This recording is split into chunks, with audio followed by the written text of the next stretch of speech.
This is what happened to every forgotten Wonderkid, starting with the one and only Dele Alli. On November 17th, 2015, Dele was just 19 years old, a fearless, sharp midfielder fresh off a few breakout months at Tottenham. And on the night of November 26th, he was about to make his England debut. The opponent, France. The stage, Wembley Stadium. But what happens next is what turns a rising prospect into the face of England's future. As Dele didn't just play in that game. Alli. Oh! How to announce yourself as an England player.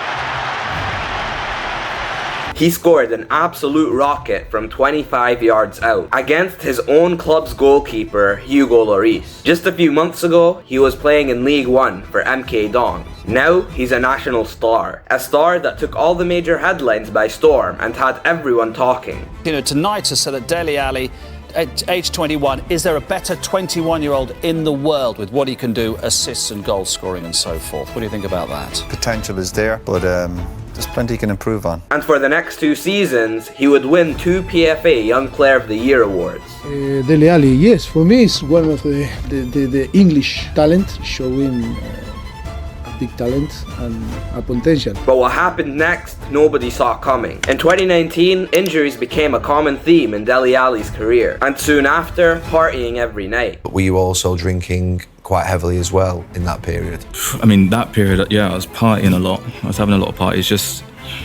Because it's been suggested that you were going off the rails, basically. Yeah. You know, that you've seen the tabloid headlines, haven't you, in that period? Yeah. That you were going out partying and obviously other things. And then it got to a point where that happened and I was in a bad place. And to escape reality, Dele Alli would often take sleeping pills, even though he wasn't just using them for sleeping. Addicted to sleeping tablets. And it's probably a problem that, you know, not only I have, I think it's something that's going around more than people realise.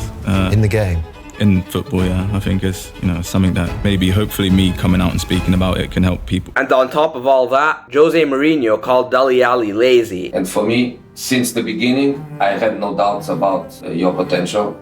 I saw you do incredible matches and incredible things. I'm not expecting you to be the man of the match every game. I'm not expecting you to score goals every game. I want just to tell you that I think you will regret. You should demand more from you. And accused him of not trying hard enough in training. And that marked the downfall in his career. And after countless failed loan spells, Dele Alli found a new club, Como 1907, which he only ended up making 1 appearance for, getting a red card on his debut. And that would be the final nail in the coffin for his career, as he's now rumoured to retire. But the next player was meant to be England's next entertainer. Quick feet, big goals, bigger celebrations. Jesse Lingard, a product of Manchester United's famous academy, and a player who once danced on the biggest stages of world football. From scoring in cup finals, Here's Valencia. 10 men are striving for a breakthrough here. They've got it. Jesse Lingard with a thumping goal. to dancing on Arsenal's head. Time to take a touch, time to score.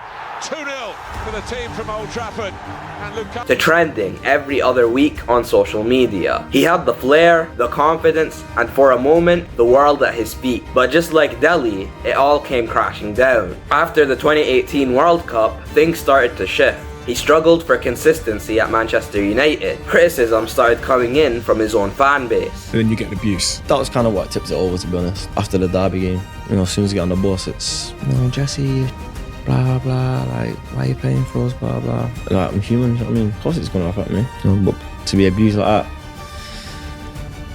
it's kind of what tipped it, to be fair. And suddenly, the club that once relied on him barely gave him any minutes. Started not playing. During the time under Solskjaer? Yeah, because I played at first and then obviously lockdown came. Box office, when all first came in, United were unbelievable. Yeah. You were balling out of control. That's what I'm saying. I said to him before the season, you know, if I don't play X amount of games before December, then we let me go on loan in January. He said yeah. But in 2021, just when everyone counted him out, he got a move to West Ham. Didn't play, and then January come, West Ham came in, and still people was debating, is he fit enough? Is he ready to go into a team like that and start straight away? He lit up the Premier League with 9 goals and 5 assists in just 16 games. But that all didn't last, as his loan spell came to an end. After this, Jesse Lingard had a failed move to Nottingham Forest, and now is at South Korean side FC Seoul, living out the rest of his footballing career. But the next failed youngster was once called the next Thierry Henry, a deadly dribbler, lightning quick,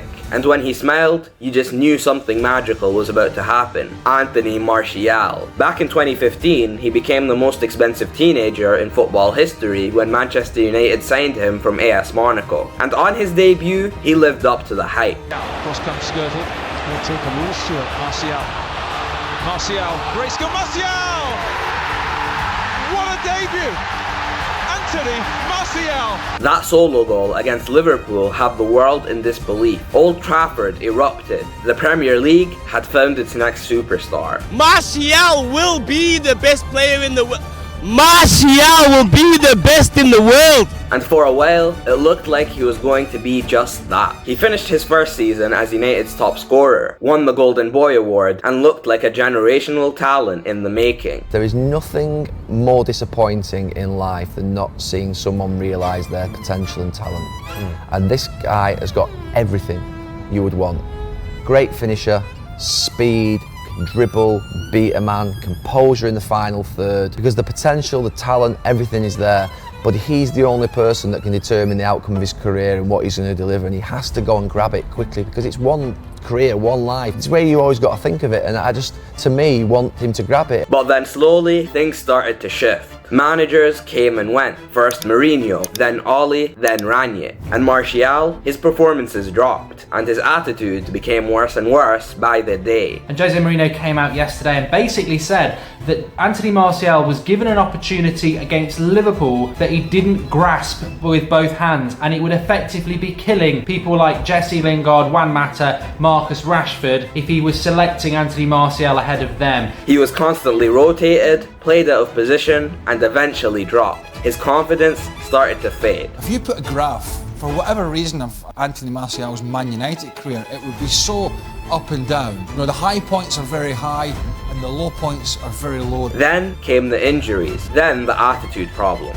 Rumours of him not working hard enough in training, and worst of all, the fans started turning on him. He was loaned to Sevilla in 2022, a chance to start fresh, but it all went horribly wrong. 1 goal in 12 matches, booed by his own fans, and when he returned to United, he was just invisible. No longer the threat defenders feared, just another name on the bench. And in 2024, after nearly 10 years at Manchester United, the club finally let him go. No farewell, no celebration, just a quiet release, like a forgotten player that once promised everything. Anthony Martial's career was never supposed to end like this, but that's the hard truth of football. Hype fades, pressure builds, injuries pile up, and even the brightest stars can fall the hardest.